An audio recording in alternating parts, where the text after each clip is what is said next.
Welcome to How to Solve.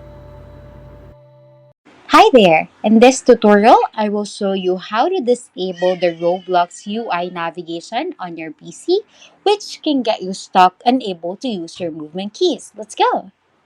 While playing any Roblox experience either on your PC, tablet, or mobile device, you might enable the UI navigation by mistake.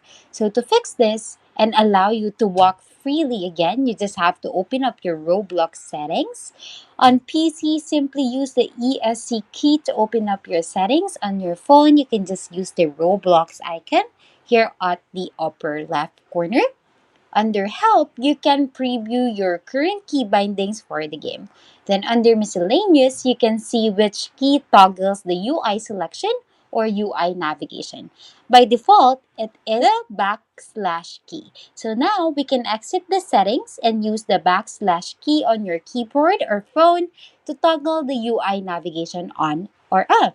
This is pretty much how we disable UI navigation on PC or mobile. Please like and subscribe for more content. We'll see you in the next one.